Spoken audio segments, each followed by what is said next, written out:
Hey everybody, Rachel here, co-founder of the Whole Health Project. One of the things that we see a lot of wellness professionals, coaches, healers doing in their business, which isn't helping them to attract clients and to really create a very successful business, is not talking to the transformation, but trying just to sell the product, right? And what I mean by that is, let's say you're a yoga teacher. You are possibly, if you're not doing this the correct way, you're possibly trying to sell your yoga classes. You're talking about your yoga classes, you're talking about yoga, you're talking about the postures, you're talking about the breath. And if you're a coach, you're talking about coaching, and you're talking about the different tools and techniques that you've gathered along the way that you're going to use when you work with people to help them to get to where they want to go.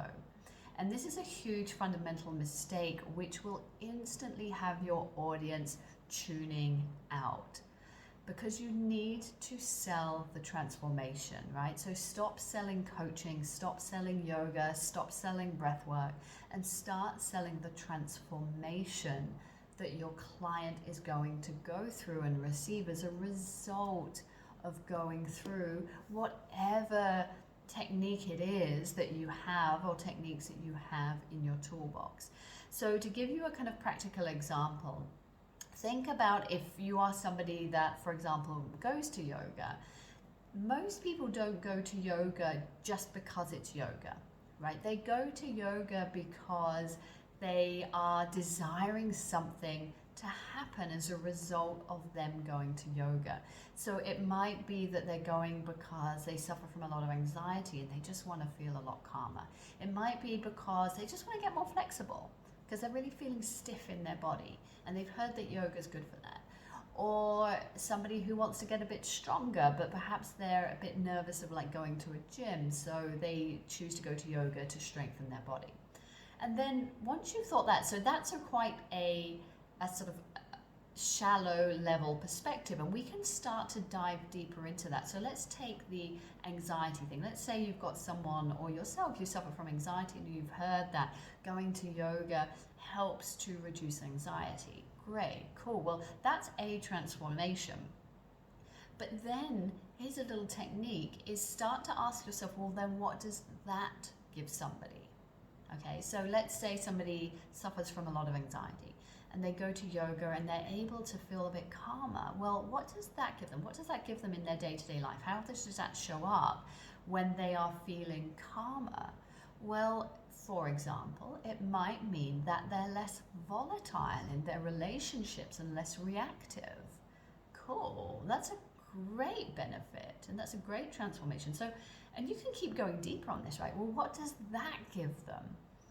Well, if they're not so volatile in their relationships and they're not so reactive, then it means that they might create closer relationships, and they might even be able to heal some relationships that perhaps have been a little bit sort of destroyed. Right. And then what might that bring them?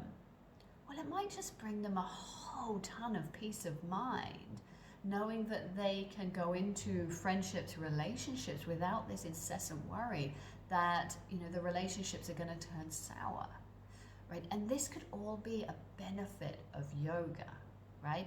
So that sounds so much more attractive than come to my yoga class and we're going to do these postures and it's 90 minutes long and we're going to do this, this, this, and this, right? Because that doesn't really kind of get people super.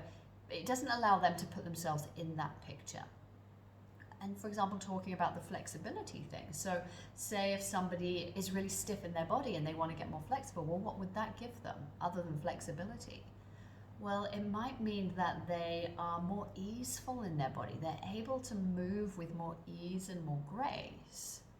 Well, then what might that give to them? Well, if they're able to be more easeful in their body and move with more ease and grace, it might make them feel more present. And it might make them, let's say, it's a woman, it might make them just feel more feminine if they're able to move around with more ease and flow. Because maybe a woman who's quite stiff might feel a little bit not in her feminine. Okay, and these are all just personal examples, right? And let's take the example of strength. If somebody's going to yoga for strength, well, what might that give them? Well, it might sort out their posture, because if they're not strong, the chances are they might have a bit of a rounded posture. So then if somebody sorts out their posture, what does that do for them? Well, for sure it would increase their confidence.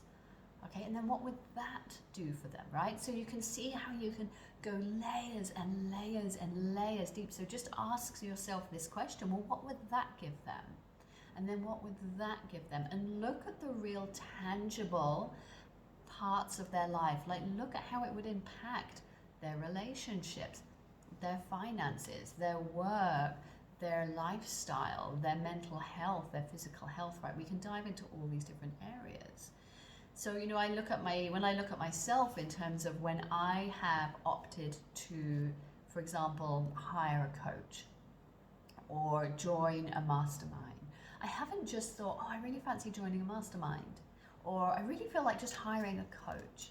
I've got a problem and I need somebody to solve that problem for me, or help me to solve that problem with me.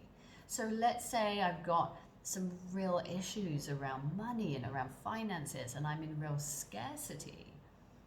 I'm going to a coach looking for a transformation. I'm going to a coach who's going to help me to resolve that.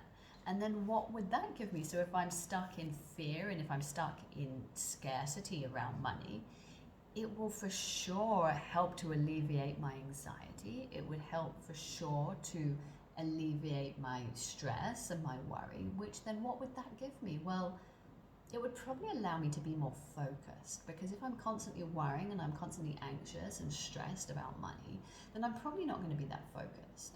So it would give me back my focus and my attention. And then what would that give me? Well, it would probably allow me to make better decisions. And then what would that give me? Well, if I made better decisions, I'd probably have a way more successful business, or I'd be able to grow and expand my business even more. So you can see, like, really put yourself in the client's shoes and think about, like, what would they benefit? Like, what are the real tangible transformations? And start talking to that. Don't talk so much about the product, right? I don't go and I hire coaches like on the regular, right? I'm working with like at least 2 coaches at any given time, whether it's like personally, for business, for mindset. I'm constantly have support. When I go and look for a coach or a mastermind or some kind of program, what I don't do is say to them, what tools are you going to be using to get me from A to B? Right? I don't care. Like, I genuinely don't care what tools they're going to use, what their qualifications are. Like, I've done my research, I've done my due diligence, of course. Like, I know that they're legit. I know that they've created transformation or supported other people through transformation before. So I know that they're not like these rogue people. But I really don't care what tools they use. I just care about the transformation, right? So think about it from that perspective. Think about just from the transformation, what can you support people through? Where do you know your talents lie, irrespective of how you get people there? And start to bring this into your marketing. Start to bring this into your stories, into your IG posts, into everything that you do, because that will be way more attractive to people than simply selling yoga or simply selling coaching. Cool. I hope that's been helpful. I'd love to know. Comment below this video wherever you're watching it on. And if you've had any like aha moments, any kind of mic drop moments of like, oh my God, I was totally doing that, then I'd love to hear from you. And if you have any questions as well, then please pop them down below as well.